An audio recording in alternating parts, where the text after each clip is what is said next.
ঘন্টা কোনো জ্ঞান নাই। হঠাৎ করে আপনি আপনার চোখ খুলেছেন আফটার 24 আওয়ার্স, 24 ঘন্টা পরে। তো দেখছেন যে আচ্ছা আসবে আসবে আসবে আসবে কারেন্ট আসবে কারেন্ট আসবে। এই তো দেখেছেন কথা ঠিক হয়েছে, মাশাআল্লাহ। থামেন, একটু থামেন, ধৈর্য ধৈর্য। এবার ঠিক আছে, দেখেছেন ধৈর্যের ফল, সবর কা ফল হমেশা মিওয়া হোতা হে মেরে দোস্ত, ঠিক কিনা বলে? ধৈর্যের ফল মিষ্টি হয়। কারেন্ট চলে এসেছে, আমাদের আওয়াজ আরো 50 ভাগ বেড়ে গিয়েছে, ঠিক কিনা বলে? তা আপনি দেখছেন চতুর্পাশে, যাক একজন মুরব্বী, যাক সমস্যা নেই, আপনি দেখছেন চতুর্পাশে এদিকে ওদিকে কিছু নাই, এদিকে ঝাপসা, কিছু দেখা যায় না। কিন্তু যতটুকু দেখা যায় বুঝতে পারছেন যে বেডে শুয়ে আছেন চাদরটা সাদা, বালিশের কভার সাদা, দেওয়াল ছাদ সাদা। আরে কোথায় ছিলাম, আসলাম কোথায়? আপনি দেখছেন চোখ খুলে লম্বা করে পা সোজা, বিশাল লম্বা একটা গ্লাস ফিটিং করা গেট, আর গেটে লম্বা লাল কালিতে লেখা আছে এই রুমটার নাম হলো ICU, জীবনের শেষ মুহূর্ত। অনেক যুবক আমার কথাগুলো হয়তো মজার ছলে নিচ্ছ। আমি তোমাকে ধমক দিতে চাই না, কারণ তোমাকে আমি অনেক দিল থেকে ভালোবাসি। তবে কথাগুলো হাসির ছলে নয়, বাস্তবতার ছলে না, সিরিয়াস মোডে আসো। দেখছেন ICU রুমে আছে, আপনি ওই সময় কি ভাববেন আমি আপনাকে বলছি। প্রত্যেকটা মুরব্বী ওই দিন ভাববে যে ইস, আমি সারাটা জীবন সুদ খেলাম, আমি সারা জীবন ঘুষ খেলাম, কেন? হায়াত তো শেষ হয়ে গেল, আজীবন সুদ খেয়ে জীবন শেষ হয়ে গেল। প্রত্যেকটা যুবক সেই দিন ICUর বেডে ভাববে যে আল্লাহ, কি করলাম যৌবন বয়সে? সুদ খেলাম, পর্নোগ্রাফি দেখলাম, হারাম প্রেম করলাম, জেনা করলাম, কেন করলাম? আফসোস করবে। হঠাৎ করে দেখবেন আপনার রুমে জানালা দিয়ে একজন যুবক নেমে আসছে আকাশ থেকে, জমিন থেকে নয়। এবার বলেন তো, যেই যুবক আকাশ থেকে নামে এটা কি মানুষ হয় নাকি ফেরেশতা হয়? কে রে এইটা? মাথায় আসবে এ তো সেই ফেরেশতা যার নাম হলো মালাকুল মউত, আপনার সামনে দাঁড়িয়ে যাবে। এবার আসুন, দুইটা কথা, এখানে দুইটা ভাগ হবে। এক কথা কে বলে? এই না না, একদম কথা বলবো না, হাসি না। ভালোবাসার জায়গায় ভালোবাসা, আদবের জায়গায় আদব। বেশি মজা করলে ব্যক্তিত্ববোধ নষ্ট হয়ে যায়। এত হাসো না, এত হেসো না। হাসাহাসি করেছি তো, আমি মজা করেছি তো অজস্র শুরুতে। মজাও হবে, গরম কথাও হবে, ঠান্ডা কথাও হবে, কবরের কথাও হবে, পরকালের কথাও হবে। কথা ঠিক আছে কিনা বলেন? আর কোনো সাউন্ড চাই না, লাস্ট ওয়ার্নিং দিলাম। দুই ধরনের ব্যক্তি হবে, এক হচ্ছে নামাজি, আর এক হচ্ছে বেনামাজি। আপনারা সবাই মিজানুর রহমান আজহারী হুজুরের নাম তো শুনেছেন? শোনেন নাই কে আছে? এমন কেউ নেই, সবাই আমরা তাকে চিনি। আপনারা একটা কথা মাথায় রাখবেন, যেই লোক যত বেশি আলোচিত, তার ভালোবাসার মানুষও থাকবে, তার বদনাম করা মানুষও তেমন থাকবে। যুবক ভাই, ঠিক কিনা বলো? তোমরা চিনবা, আজহারীর একজন নানা ছিলেন, নাম হচ্ছে গোলাম সরওয়ার সাইদি হুজুর। দেখবেন যে ইউটিউবে তার অনেক ওয়াজ আছে, গোলাম সরওয়ার সাইদি হুজুর। দেখতে অনেক সুন্দর তার চেহারা, নুরানি চেহারা তার। তিনি একটা কথা একটা ওয়াজে বলেছিলেন জুমার খুতবা, এটা আমি কানে হেডফোন দিয়ে যে কতবার শুনেছি, আই কান্ট মেনশন, এটা উল্লেখ করতে পারবো না, গোনা নাই আমার কাছে। উনি বলেছেন একটা কথা যে নামাজ নাই যা, ইমান নাই তা। নামাজ নাই যা, মুসলমান হিসেবে পরিচয় দেওয়ার কোন যোগ্যতা তাই পঞ্চগড়ের ভাড়া আমার, ঠিক কিনা বলে? তো নামাজি বান্দার সামনে যখন মালাকুল মউত আসবে, জামা হবে সাদা, দেহের রং হবে ফর্সা, দেখতে হবে তাগড়া যুবকের মতো। এসেই বলবে, এই নামাজি, ইয়া আইয়াতুহান নাফসুল মুতমাইন্না উখরুজি ইলা মাগফিরাতিল্লাহি ওয়া রিজওয়ানি, এই প্রশান্ত আত্মা আসো, বের হও, বের হও, ইলা মাগফিরাতিল্লাহি ওয়া রিজওয়ানি, বের হয়ে আসো, আল্লাহর জান্নাত তোমার অপেক্ষায় আছে। সুবহানাল্লাহ পড়লেন না এবার সবাই মিলে?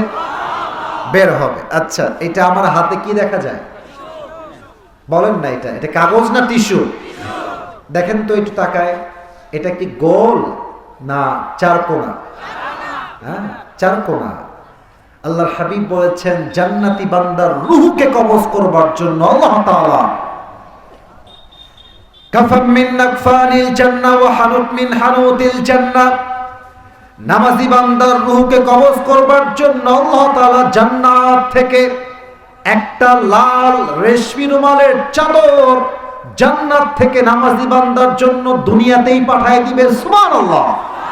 রূহটা নিবে, ধরবে,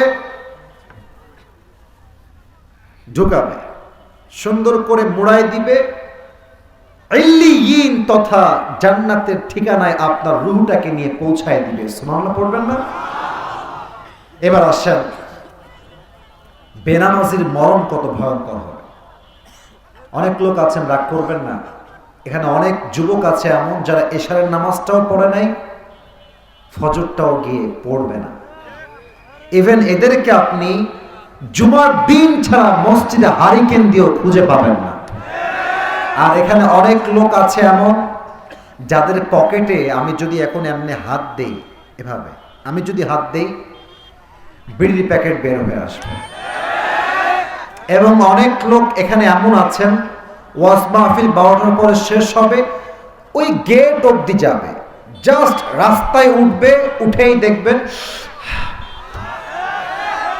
নিজে দেখে বলছি, না দেখে বলছি না ভাইরা, এই প্যান্ডেল, এই ক্যামেরা, আসিফ হুজুর ফেমাস, আরে সেই ইংরেজি বলে, বাংলা বলে, এই বলে, সেই বলে, ধানাই পানাই দিয়ে কোনো লাভ হবে না।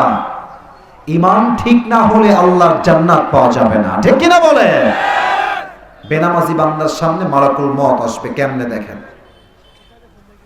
তার চোখের সামনে প্রথমে দাঁড়াবে, পা জমিনে, মাথা আকাশ বরাবর, বিশাল লম্বা। দেহের রং হবে কি? হাদিসে আসছে এই দেহের চামড়ার রং হবে নীল। পোশাক কেমন হবে? হাদিসে আসছে ব্ল্যাক, কালো কুৎসিত পোশাক।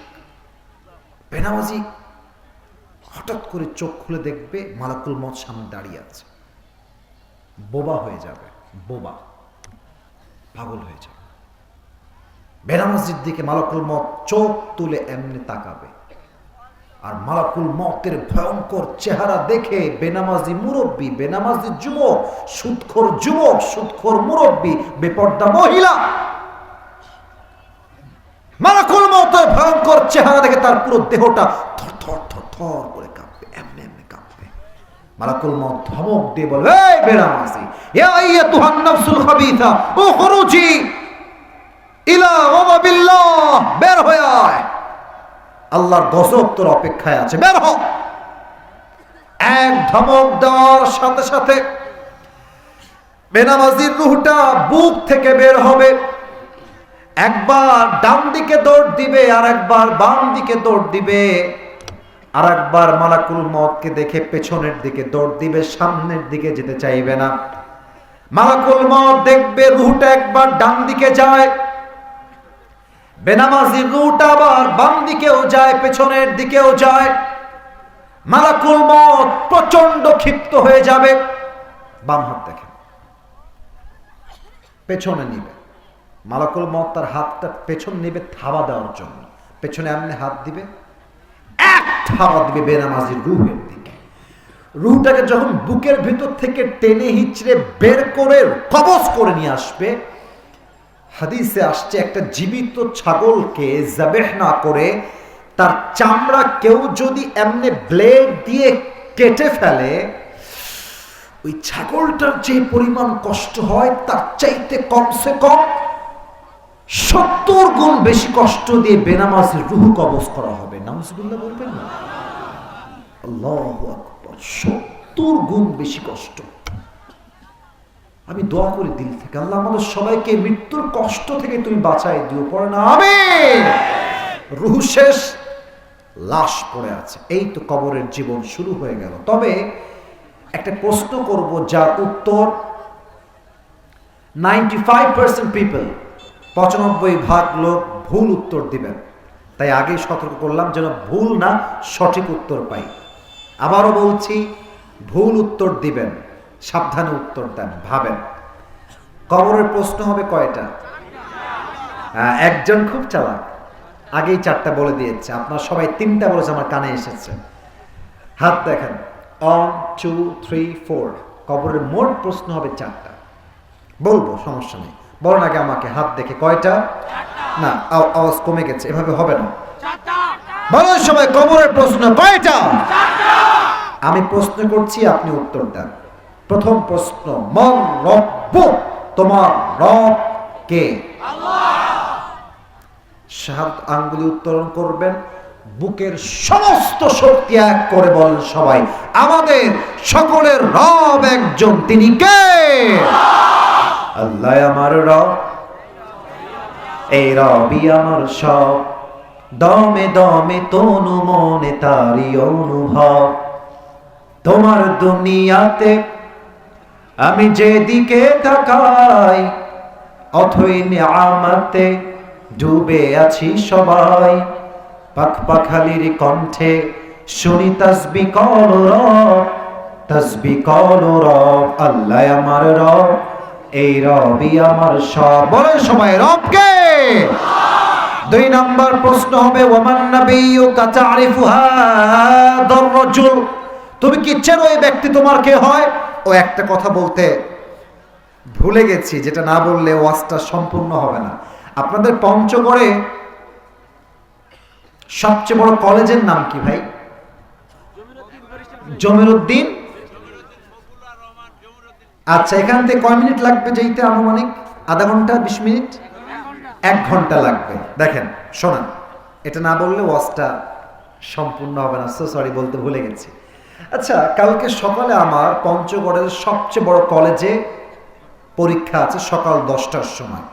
তো এখন বাজে রাত 12টা। ভাবছি কালকে যে কি পরীক্ষা দিব রে। সারা বছর তো খাইছি আর ঘুমাইছি, পড়িতো নাই জীবনেও। পরীক্ষার জন্য প্রশ্নপত্র খুললাম। প্রথম প্রশ্ন পড়ছি, বাংলাদেশের রাজধানীর নাম কি? ব্রেন দিয়ে পড়লাম, উত্তর ঢাকা। আবার প্রশ্ন পড়লাম, বাংলাদেশের সবচেয়ে বড় সামুদ্রিক সৈকত কোথায় অবস্থিত? উত্তর আছে কক্সবাজার। একটা কথা এবার 3 বার বলবো, মাথায় ঢুকায় নেন। ব্রেন দিয়ে পড়লাম, ব্রেন দিয়ে পড়লাম, ব্রেন দিয়ে পড়লাম। সকাল 10টায় গেলাম পঞ্চগড়ের সবচেয়ে বড় কলেজে এক্সাম বা পরীক্ষা দেওয়ার জন্য। স্যার বলছে, আরে আপনি আসিফ হুজুর না?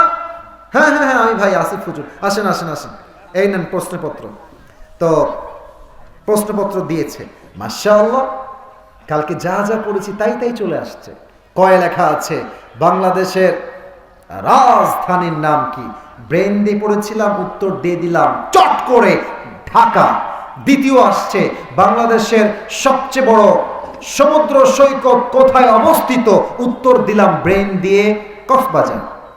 কেউ যদি ভাবে, আরে হুজুর কি ওয়াজ করেন, 3টা প্রশ্ন এই তো মুখস্থ, খালি ফেরেশতা বলবে বল, ছাটায় দিব, ফাটায় দিব, কাঁপায় দিব।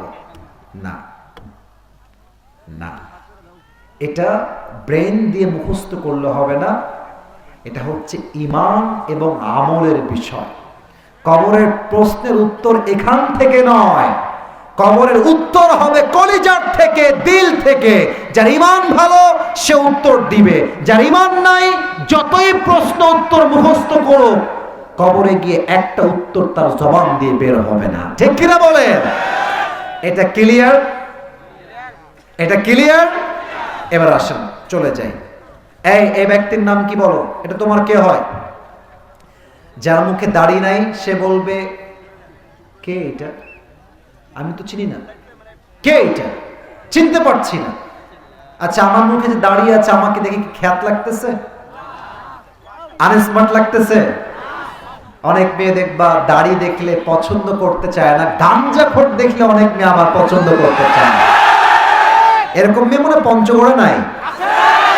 শীতকালে দেখবা কিছু ছেলে আছে, আমার দিকে তাকাও, এটা হচ্ছে ওয়েস্ট কোট, ছেলেপেলে শার্ট পরে, ঠান্ডায় আমরা বাঁচি না।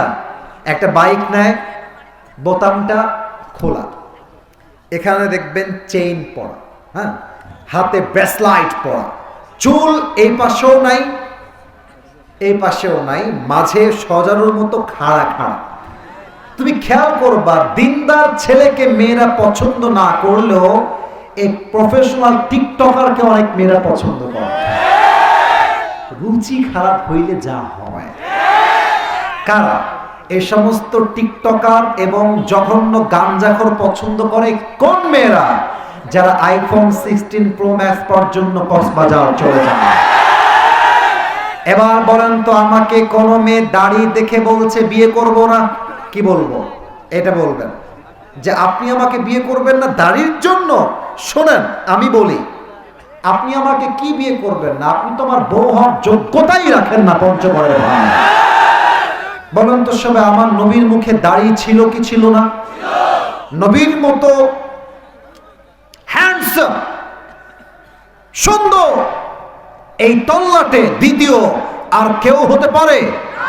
যাদের চেয়ে সুন্দর তুমি, নবী আমার কামলিওয়ালা, দো জাহানের বাদশাহ তুমি, প্যারা নবী সাল্লে আলা, দো জাহানের বাদশাহ তুমি, প্যারা নবী সাল্লে আলা, যাদের চেয়ে সুন্দর তুমি, নবী আমার কামলিওয়ালা। সুবহানাল্লাহ পড়েন।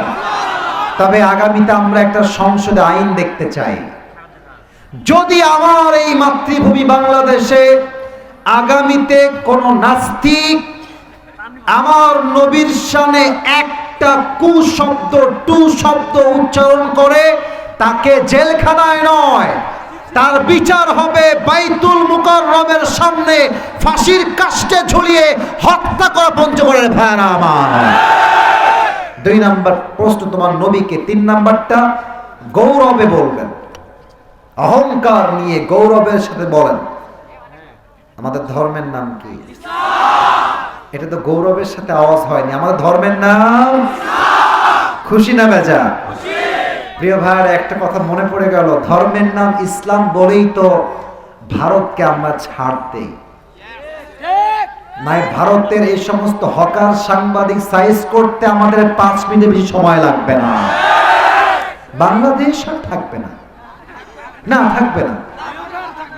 ফেনী নিয়ে নিবে, চট্টগ্রাম নিয়ে নিবে, বেটা তোর বাপের দেশ এইটা, আয় না, আয় একবার আয়, খেলা হবে পঞ্চগড়ের ভাড়া। আমার এত সোজা নয়। হাজার মায়ের রক্তের বিনিময়ে এই দেশটা আমরা স্বাধীন করেছি। এই দেশের 1 ইঞ্চি মাটি ভারতের কোন দাদার হাতে আমরা ছাড়তে পারবো না। আর যেটা আছে না লাফায়, খালি আরে নাম বইলো না, নাম বললে তো আমার মেজাজটা গরম হয়ে যাবে। তিরিং বিরিং করে, একে দেখলে আমার কোনোভাবেই সাংবাদিক মনে হয় না। মলম তো একটু সম্মান হয়ে গেল। আমার মনে হয় এই বেটা ঢাকার গুলিস্তানে জায়গা বিক্রি করলে বেশি মানাবে যুবক। আল্লাহ এদেরকে সঠিক বুঝ দান করুক। পরে সবাই আমিন। 3টা প্রশ্ন উত্তর শেষ। ফেরেশতা বলবে, কি ব্যাপার, 3টা উত্তর দিলা কেমনে? তোমার জ্ঞানের উৎস কি আমাকে বলো। তুমি কি নকল করে উত্তর দিয়েছো নাকি? ও মা ইলমুক, তোমার এত জ্ঞান তুমি কই থেকে অর্জন করেছো আমাকে বলো। আমরা বলবো আমাদের জ্ঞানের উৎস একটা কিতাব, কিতাবটার নাম। দিল ভরে গেল উত্তরটা শুনে। আরেকবার শুনতে চাই একদম আগের মতো। আমাদের জ্ঞানের উৎসের কিতাবের নাম। আল্লাহ বলবে, এই ফেরেশতা থাম, এত কিসের প্রশ্ন, থাম, আমার বান্দার কবরটাকে জান্নাতের বাগান বানায় দাও। আমার বান্দার কবরটাকে 3.5 হাত মাটির কবর নয়, 70 গজ লম্বা করে দাও। সুবহানাল্লাহ। এই হচ্ছে কবরের জীবন শুরু হলো। এখন বাজে 12টা 4, 1 ঘন্টা 4 মিনিট ওয়াজ হয়ে গেছে। আরো কিছুক্ষণ কি ওয়াজ করা যায় না? আমি চাইলে তো যাবে, আমার তো বিশ্বাস 10 মিনিট কেন, ভোররাত পর্যন্ত ওয়াজ হলে প্রত্যেকটা যুবক মুরব্বী ফজরের নামাজটা জামাতে পড়ে বাসায় গিয়ে ঘুমিয়ে যাবে। একটা দেহে যে একটা অলসতা এসে গেছে, কাটাতে চাই। সবাই একটা কাশি দেন। এবার সবাই 2 হাত তোলেন।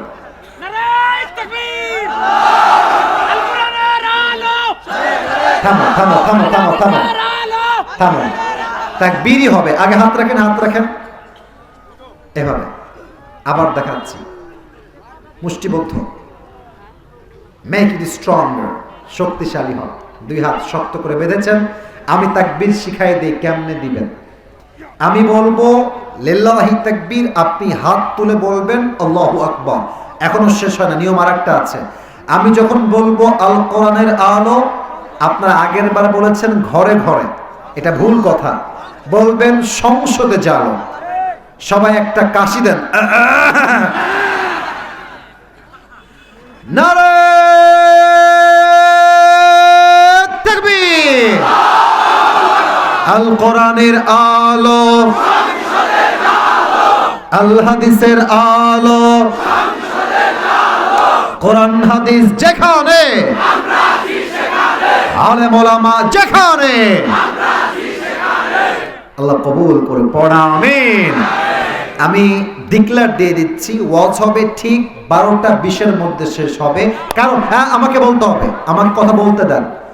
ওয়াজ রাত করে শোনার চাইতে ফজরের নামাজ জামাতে পড়া 1000 গুণ বেশি উত্তম জীবন। হয় 1 ঘন্টা নিয়ম দিয়েছি, নিয়ম ভেঙেছি আপনাদের জন্য।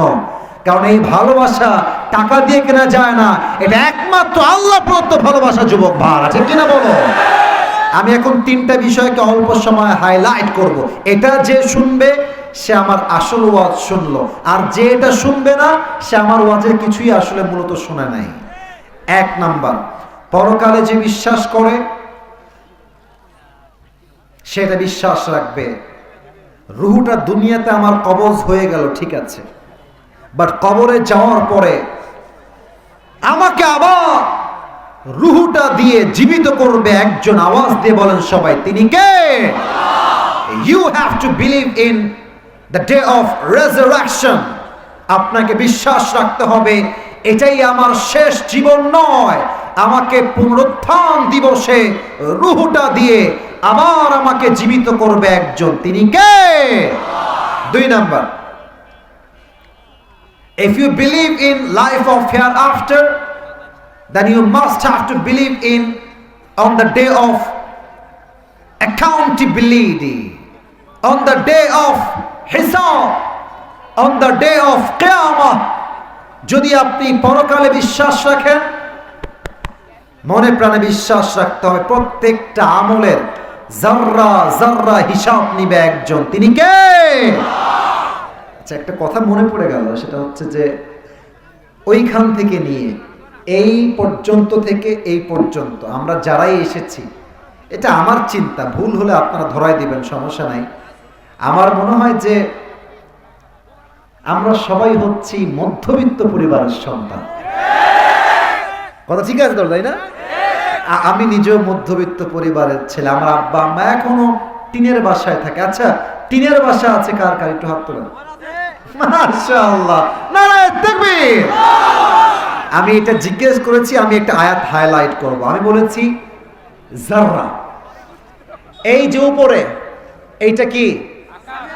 সামিয়ানা। এইটা সামিয়ানা। আচ্ছা, আপনারা ভাবেন যে এটা সামিয়ানা না, এটা হচ্ছে টিন। জাস্ট বোঝাবার স্বার্থে বলছি, এটা কি? আপনারা যাদের টিনের বাসা আছে, আমি নিজেও এটার প্রত্যক্ষদর্শী, আমি নিজেও দেখেছি। দেখবেন টিনের বাসায় যখন সকালের সূর্য ওঠে আকাশে, দেখবেন যে টিনের ফুটা দিয়ে একটা ছোট্ট সোজা লম্বা আলো ঘরে এসে পৌঁছায়, চোখেও লাগে। কথা কি ভুল বললাম না ঠিক বললাম? তা আপনি খুব খেয়াল করবেন যে এই না, খারাপ দেয়নি, খারাপ কিছু দেয়নি, ভালো কিছু দিয়েছে। আলোর ভেতরে কিছু ধুলা দেখা যায়, ধুলা। তো ভাববেন যে আজকে এই ধুলা আমি ধরেই ছাড়বো। ধর আছে না নাই? নাই। ধরবেন ধরবেন, হাত খুলবেন, দেখবেন নাই। এটা হচ্ছে জাররা, ধরা যায় না, ছোঁয়া যায় না, এতটা সামান্য এটা। আল্লাহ তাআলা বলছেন যেই বান্দার আমল এক জাররা পরিমাণ হবে, চাই সেটা বদ আমল হোক কিংবা নেক আমল হোক, ফামান ইয়ামাল মিসকাল যাররাতিন খায়রান ইয়ারাহ ওয়া মান ইয়ামাল মিসকাল যাররাতিন শাররান ইয়ারাহ। প্রত্যেকটা আমলকে পাই টু পাই হিসাব করবে একজন, তিনি কে? এবার আমার দুই হাত দেখেন, আমি পুরো হাদিসটাকে আমি এখন অভিনয় করব। আমি একজন অ্যাক্টর, অভিনেতা। আমি অভিনয় করবো, এটা হারাম অভিনয় নয়, হালাল অভিনয়। আমার এটা কোন হাত? ডান হাত। বলেন সবাই, কোন হাত? এটা আমার ডান আমল। এক্সাম্পল, উদাহরণ দিচ্ছি, এটা আমার ডান আমল, বাম আমল। আমি আমাকে দিয়ে এক্সাম্পল দিচ্ছি। আল্লাহ বলবে কিয়ামতের হিসাব দিবসে, এই ফেরেশতা, আসিফ হুজুরের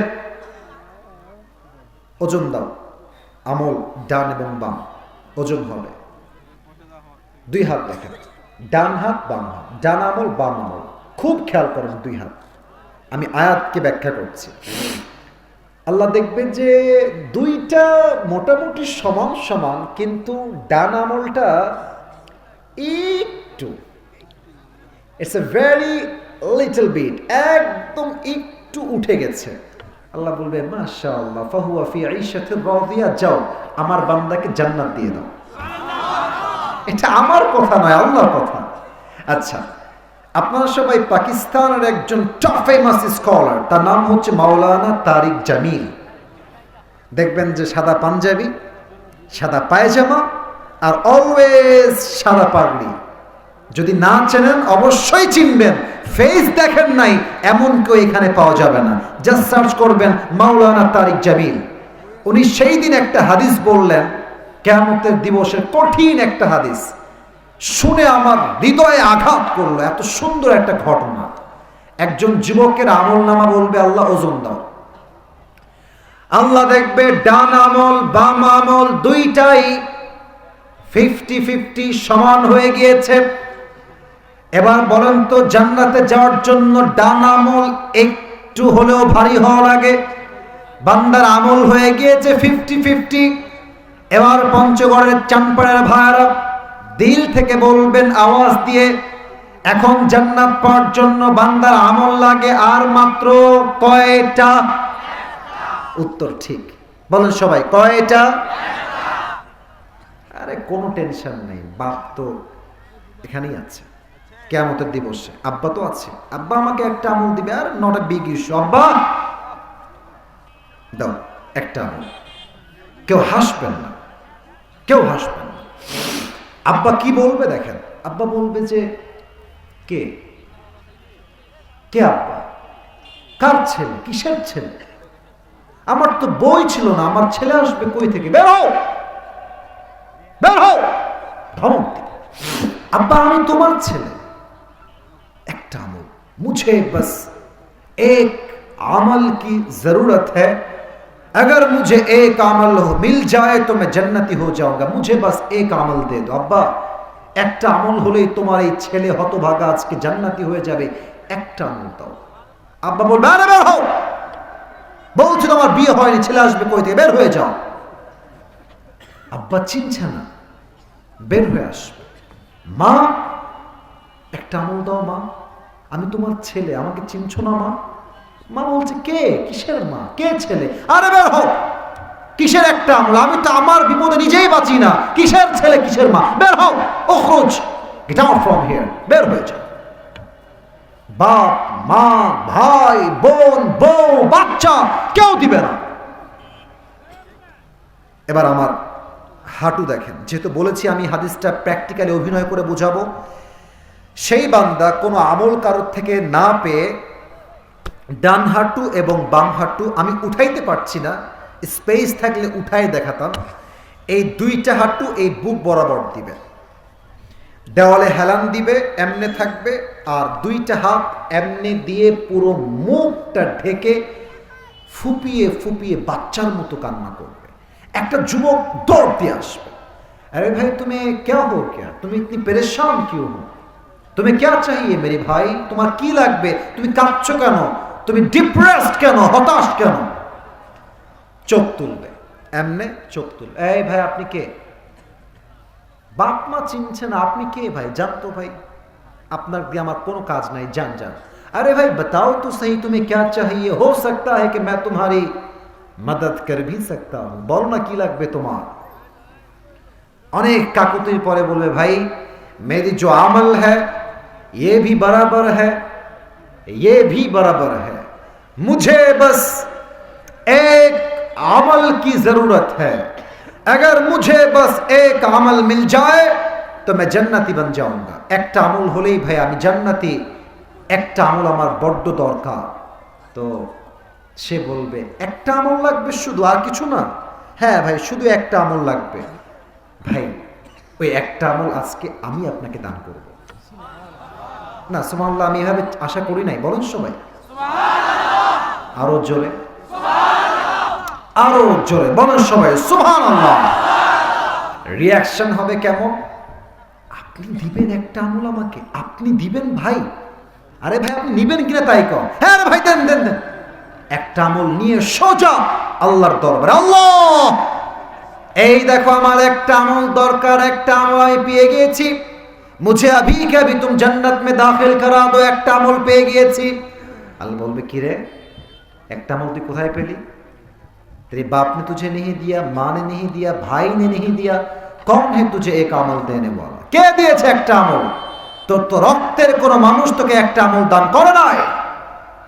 যুবকটা বলবে আল্লাহ হাদা আখি, এই যে আমার ভাই, সে আমাকে একটা আমল দিয়েছে। আল্লাহ বলবে এই दिमाग ठीक আছে তো? दिमाग तो ठीक है तेरा, बाप ने नहीं दिया, माँ ने नहीं दिया, भाई ने भी नहीं दिया, तू कौन होता है एक আমল देने वाला? তুই কেন একটা আমল দিলি বান্দা?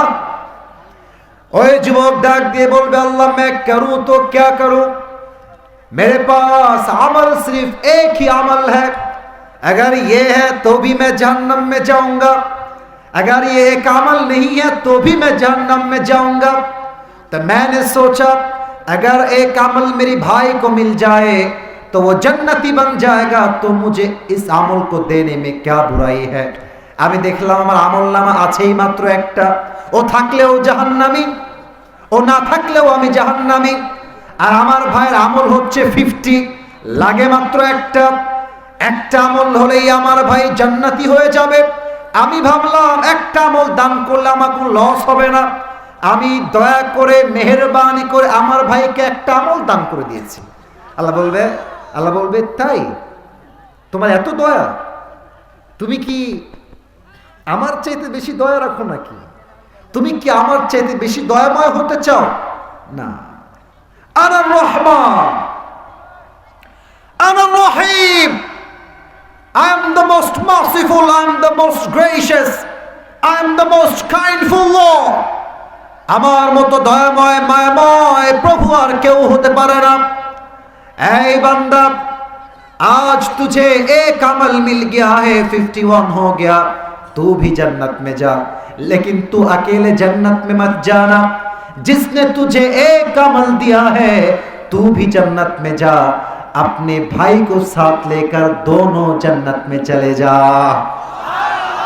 তোর আমল 51 হয়ে গেছে না, যা জান্নাতে যা, তবে একা যাস না, তোর যেই ভাই তোকে একটা আমল দিয়েছে তুইও জান্নাতে যা, তোর একটা আমল যেই ভাই দিয়েছে তাকে নিয়ে দুইজন মিলে জান্নাতে চলে যা। সুবহানাল্লাহ, কি সুন্দর ইনসাফের বিচার হবে সেই হিসাব দিবসে। প্রিয় ভাইরা, আপনারা তো চুপচাপ বসে আছেন বলে আমি আসলে ওয়াজটা শেষ করতে পারছি না। চুপচাপ বসে আছেন এটাই প্রমাণ যে পঞ্চগড়ের মানুষ আমরা সবাই ভদ্র ঘরের সন্তান, ঠিক কিনা বলেন? আমি আমার মা বোনদের দৃষ্টি আকর্ষণ করছি, মায়েরা বোনেরা কান খাড়া করেন। এই হিসাব, এই যুবক ভাইরা তোমাদের জন্য মেসেজ। এখন বউ নাই আমি জানি, আগামীতে বউ হবে তো, বউকে কেমনে কন্ট্রোল করবা জানতে হবে তো যুবক ভাড়া, ঠিক কিনা বলো? বসো বসো বসো, একেবারে ঠ্যাং ভেঙে দেবো। বসো বসো, আচ্ছা ঠিক আছে। তাকবীর দেন সবাই, নারে তাকবীর। কিয়ামতের দিবসে দুই ধরনের মেয়ে জাহান্নামে যাবে বেশি। বলেন সবাই, হাত দেখে কয় ধরন?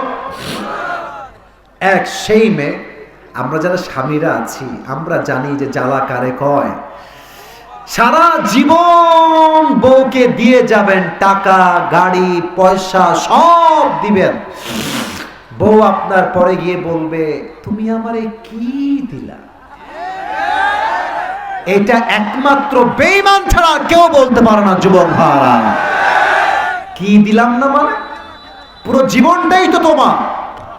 আমি যা করছি কষ্ট, দিনরাত পরিশ্রম আমার জন্য নয়, আমার কাপড় লাগবে না, আমার জুতার প্রয়োজন নাই, আমি আমার বউয়ের জন্য, সন্তানের জন্য পুরো জীবনটাই তো বিলীন করে দিয়েছি যুবক ভাই, ঠিক কিনা বলো? আল্লাহ তাআলা তার হাবিবকে দিয়ে বোঝাচ্ছেন তাকফুরুল আশির। এক, সেই মেয়ে সবচেয়ে বেশি জাহান্নামী হবে যেই মেয়ে স্বামীর নাশুকরি করে, অবাধ্য হয়। আপনি খেয়াল করবেন, কিছু মেয়ে আছে নিজের স্বামীর সঙ্গে, এই মাঝখানে একটা বসে আছে, এই যে এই কি মোবাইল দিব কেন, এক ঘুষি দিয়ে পেট ফাটাই দিব একেবারে। খবরদার মোবাইল না, আমার দিকে তাকাও, আমার চোখে চোখ রাখো। কিছু মেয়ে আজ দেখবেন নিজের জামাইয়ের সঙ্গে অন্যের জামাইয়ের তুলনা করে। কি বলে? আগে ঠিক না, আগে বোঝেন, আগে বোঝেন। জামাইকে বলবে, জামাই মনে করেন খুব কষ্ট মষ্ট করে বাসায় আসছে, পুরো এগুলো ঘেমে গেছে, গেঞ্জি মেঞ্জি খুলে বসে একটু খাবে, বলছে জান তুমি কি জানো আমার অমুক বান্ধবী জামাই না তাকে আইফোন 16 প্রো ম্যাক্স কিনে দিয়েছে, তুমি কি জানো? ভাই, এটা উদ্দেশ্য গল্প শোনাচ্ছে তা না, উদ্দেশ্য হচ্ছে ওর জামাই তো ওকে দিল, তুমি আমাকে কবে দিবা? কথা আসতে বলেন, কথা ঠিক আছে কিনা যুবক ভাই? এগুলো যারা করে, যেই মেয়েরা করে, সংসারের ভাত তাদের বেশি দিন হয় না যুবক ভাই, ঠিক কিনা বলো? যেই মেয়ে বলতে পারে এই আম্মা জান কেমন আছেন, আপনার স্বামী কেমন, যদি মা বলে যে আলহামদুলিল্লাহ হুজুর স্বামী অনেক ভালো, আমি জানি স্বামী খুব ভালো না, তবে এই যে আপনি বললেন যে আলহামদুলিল্লাহ ভালো, স্বামী আমার সব দেখে মোটামুটি ঠিকঠাক, আল্লাহর শুকরিয়া, আল্লাহ আমাকে ভালোই রেখেছে, যদিও আপনার স্বামী খারাপ আমি মানছি, আপনি যে শুকরিয়া আদায় করলেন এটার বিনিময়ে আল্লাহ আপনার স্বামীকে ভালো করে দিবেন। স্বামীর অকৃতজ্ঞ হবেন না। আমিও একজন হাজবেন্ড হিসেবে বলছি, একজন পুরুষ হয়ে বলছি, স্বামীর সঙ্গে বেঈমানি করবেন, দুনিয়াও জাহান্নাম আখিরাতও জাহান্নাম হয়ে যাবে, ঠিক কিনা বলেন? তবে আপনারা যারা স্বামী আছেন তারাও আবার পরকিয়া করতে যাইয়েন না। বউ একটা, বিয়ে করেছেন একটা, আমার জীবন থাকতে আমি তোমার হাত কখনো ছাড়তে পারবো না, ঠিক কিনা বলেন? এক, তাকফুরুল আশির, যেই মেয়েরা স্বামীর অকৃতজ্ঞ হয় তারা সবচেয়ে বেশি জাহান্নামে যাবে। দুই, এটা বড় মারাত্মক হাদিস, এমন কিছু মেয়ে সবচেয়ে বেশি জাহান্নামে যাবে, শেষ জামানায় এমন কিছু মেয়ে বের হবে যারা পোশাক পরবে, বা পোশাক পরা হলেও মনে হবে একটা উলঙ্গ মেয়ে রাস্তা দিয়ে হেঁটে বেড়াচ্ছে। আপনারা যারা ঢাকায় গেছেন, আমরা তো ঢাকায় যেতে হয়, থাকতে হয়, কিছু করার নাই, এটা আমার একটা বাধ্যবাধকতা। ঢাকার গুলশান নাম শুনছেন? বসুন্ধরা নাম শুনেছেন? যমুনা ফিউচার নাম শুনেছেন? ওখানে যেই মেয়েগুলো আসে, বিশ্বাস রাখেন যুবক ভাই, চোখ দিয়ে আপনার তাকায় দেখতে হবে না, আপনি জাস্ট হাঁটতে গিয়ে চোখ পড়বে, দেখবেন আপনার ঈমান চরিত্র সব নষ্ট হয়ে গেছে। এত বাজে বাজে পোশাক পরে। তবে কি বলবো দুঃখের কথা, আজকালকার মেয়েরা বোরকা পরে, এত টাইট ফিটিং বোরকা, দেহের প্রত্যেকটা প্রাইভেট অঙ্গ প্রত্যঙ্গের ভাঁজ স্পষ্ট বোঝা যায়। তো যারা এগুলো বোরকা পরে, আমি আদবের সাথেই বলছি, আমি বিনয়ের সাথে বলছি, আমি কোনো অসম্মান করছি না, আপনার মতো মেয়ের এই টাইট ফিটিং বোরকা পরার চাইতে জিন্সের প্যান্ট পরা অনেক ভালো, অন্তত মুসলমানদের বদনাম থেকে আমরা বেঁচে যাব। কথা কি আপনার দ্বিমত না একমত? আর যেই মেয়েটা আপনারা আমাকে ইনসাফ ভাই, আমি কাউকে অসম্মান দিচ্ছি না ভাই, আমি কোনো মাকে অসম্মান করতে চাই না। আপনি ভাই হিসেবে, বাবা হিসেবে, স্বামী হিসেবে বলেন, যেই মেয়েটা বোরকা পড়ছে, এমন লাগানো ফিটিং বোরকা, কি আসলে পর্দা করছে না মডার্ন গিরি দেখাচ্ছে? মডার্ন। আমার ওই ইসলাম দিয়ে লাভ হবে না, যে ইসলাম দিয়ে আমার ধর্মের সম্মান কমে যাবে। আমার লাগবে সেই ইসলাম, যে ইসলাম পালন করলে গোটা বিশ্বের হিন্দুরাও কালেমা পড়ে মুসলমান হয়ে যাবে। ঠিক কিনা বলে? যেই মেয়েরা এমন পোশাক পরে, যেই পোশাক পরেও মনে হয় উলঙ্গ মেয়ে রাস্তা দিয়ে হাঁটছে, এমন মেয়েরা জাহান্নামে যাবে। আল্লাহ মেয়েদেরকে সঠিক বুঝ দান করুন। পড়েন সবাই আমিন। প্রবাদ বাক্য আছে না একটা, যে শেষ ভালো যা সব ভালো তা। 3 নাম্বার পয়েন্ট, এটাই শেষ পয়েন্ট, কেউ যেন উঠে যাবেন না, এটাই শেষ কথা। সর্বোচ্চ হয়তো আমার 1 মিনিট লাগবে বলতে, হিসাব দিব শেষ। 3 নাম্বার, আমাদের মাঝে 2টা দল ভাগ হয়ে যাবে। আমি বলছি, উত্তর দেন। এক হচ্ছে ডানপন্থী, আর এক হচ্ছে বামপন্থী। বলেন এবার, এক হচ্ছে, আরে ভাই শেষ কথা তো, এক হচ্ছে আর এক হচ্ছে বামপন্থী। ডানপন্থী কারা? যারা যাবে জান্নাতে। বামপন্থী